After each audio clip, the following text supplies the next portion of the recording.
வணக்கம் நண்பர்களே, இன்னைக்கு நம்மளோட சேனலை எதை பார்க்க போகிறோம் அப்படின்னு பார்த்தீங்கன்னா, இந்த பிரண்டையை வச்சு என்ன செய்யலாம் அப்படின்றத தாங்க பார்க்க போகிறோம். இந்த பிரண்டையில் பார்த்தீங்கன்னா அவ்வளோ கால்சியம், ரிச் கால்சியம் இருக்குது. இதை எடுக்கும் போது பார்த்தீங்கன்னா உங்களுக்கு உடம்புக்கெல்லாம் ரொம்ப நல்லது அப்படின்னு சொல்லுவாங்க. ஸோ இன்றைக்கி பார்க்க போகிறது பார்த்தீங்கன்னா பிரண்டை துவையல் தான். பிரண்டையை நீங்கள் க்ளீன் பண்ணும்போது இந்த பீர்க்கங்காய் க்ளீன் பண்ணுவோம் இல்லைங்களா, அதே மாதிரி சைடெல்லாம் க்ளீன் பண்ணிக்கோங்க. க்ளீன் பண்ணுறதுக்கு முன்னாடி கையில் நல்லா எண்ணெய் அப்ளை பண்ணிவிட்டு க்ளீன் பண்ணுங்கள், இல்லைனா கையெல்லாம் நமிக்கும். இப்போ நான் க்ளீன் பண்ணி எடுத்து வச்சுருக்கேன். இப்போ ஒரு கடாயில் தேங்காய் எண்ணெய் ஆட் பண்ணிக்கிறேங்க. முக்கியமாக இதில் தேங்காய் எண்ணெய் ஆட் பண்ணி செஞ்சிங்கன்னா இன்னும் டேஸ்ட்டாகவும் இருக்கும், ரொம்பவும் நல்லது.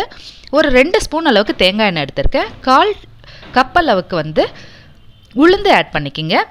அதில் பாதி அளவுக்கு கடலப்பருப்பு. இப்போ 4 ஸ்பூன் உளுந்து ஆட் பண்ணிக்கிறீங்கன்னா 2 ஸ்பூன் அளவுக்கு கடலப்பருப்பு ஆட் பண்ணிக்கிங்க. கூடவே 1 ஸ்பூன் அளவுக்கு ஜீரகம், தனியா 2 ஸ்பூன் அளவுக்கு ஆட் பண்ணிக்கிங்க. இது எல்லாமே இந்த ஆயிலில் ஃப்ரை ஆகட்டும். அடுத்ததாக பார்த்தீங்கன்னா வரமிளகாய் காரத்துக்கு ஏற்ப ஆட் பண்ணிக்கிங்க. இன்றைக்கி நான் 4 மிளகாய் தான் ஆட் பண்ணுறேன். எனக்கு காரம் கொஞ்சம் கம்மியாக வேணும், ஏன்னா குழந்தைங்க சாப்பிட்றதுனால நான் இந்த மாதிரி ஆட் பண்ணிக்கிறேன். அடுத்ததாக பார்த்தீங்கன்னா நம்ம பிரண்டையை க்ளீன் பண்ணி வச்சுருக்கோம் இல்லைங்களா, அதை போட்டுக்கலாம். இதில் நான் அந்த பிரண்டையோட கீரையை கூட ஆட் பண்ணிக்கிறேங்க. அதையும் போட்டிங்கன்னா ரொம்பவே நல்லாயிருக்கும். இப்போ பார்த்தீங்கன்னா தேங்காய் எண்ணெயில் நல்லா ஃப்ரை பண்ணிட்டேன். இப்போ அரைக்கிறதுக்கு முன்னாடி நம்ம புளியும் கொஞ்சமாக மஞ்சத்தூளும் ஆட் பண்ணி இதை ஃப்ரை பண்ணிக்கிங்க, இன்னொரு ஃப்ரை. அப்புறம் உப்பு தேவைக்கேற்ப உப்பு ஆட் பண்ணி இதை இன்னொரு டைம் நல்லா கொஞ்சம் வணக்கிட்டு அதுக்கப்புறமா மிக்ஸி ஜாரில் ஆட் பண்ணி அரைச்சி எடுத்துகிட்டு வந்துடலாம். எல்லாமே தேங்காய் எண்ணெய் தாங்க. இப்போ இதை மிக்சியில் ஆட் பண்ணிவிட்டேன். இதை அரைச்சிட்டு உங்களுக்கு காமிக்கிறேன்.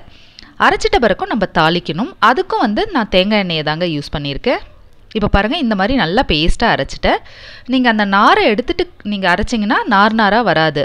பீர்க்கங்காய் சைடில் அப்புறம் ஃப்ரண்ட்லலாம் க்ளீன் பண்ணுவோம் இல்லைங்களா, அந்த மாதிரி தான். மறுபடியும் நான் தேங்காய் எண்ணெய் ஒரு 2 ஸ்பூன் அளவுக்கு எடுத்திருக்கேன். 3 ஸ்பூன் கூட எடுத்துக்கோங்க, ரொம்பவே நல்லது தான். கடுகு ஜீரகம் எல்லாம் ஆட் பண்ணி பொரிஞ்ச பிறகு நம்ம அரைச்சி வச்சுருக்க பேஸ்ட்டை ஆட் பண்ணிக்கலாம். பிரண்டை அரைச்சி வச்சுருந்தோம் இல்லைங்களா, அதை ஆட் பண்ணி நல்லா இந்த ஆயிலில் நல்லா ஃப்ரை பண்ணிக்கோங்க. இது பார்த்திங்கன்னா நீங்கள் வெளியே வச்சிங்கனாலே ஒரு 4-5 டேஸ் வரைக்கும் கூட நல்லாவே இருக்குங்க. தேங்காய் எண்ணெயில் தான் நம்ம வணக்கிறோம், அதனால் இது ஸ்பாயில் ஆகாது. ஃப்ரிட்ஜில் வச்சிங்கன்னா 10 டேஸ்க்கு மேலே கூட நல்லாயிருக்கும். பட் அது வரைக்கும்லாம் நம்ம வச்சு யூஸ் பண்ண முடியாது, அதுக்குள்ளவே காலி ஆகிடும். ஏன்னா கொஞ்சமாக தானே, ஒரே நாள்லேயே ரச சாத்தோட தயிர் சாத்தோட நீங்கள் இட்லி தோசையோட கூட சாப்பிட்லாங்க. சூப்பராக இருக்கும், ரொம்ப நல்ல உணவு இது. இந்த மாதிரி தாளித்து நம்ம வணக்கி எடுத்து வச்சுட்டோம்னாலே எல்லாத்துக்குமே தொட்டுக்கலாங்க, ரொம்ப நல்லது. ட்ரை பண்ணி பார்த்துட்டு கமெண்ட் செக்ஷனில் கமெண்ட் பண்ணுங்கள். Thank you for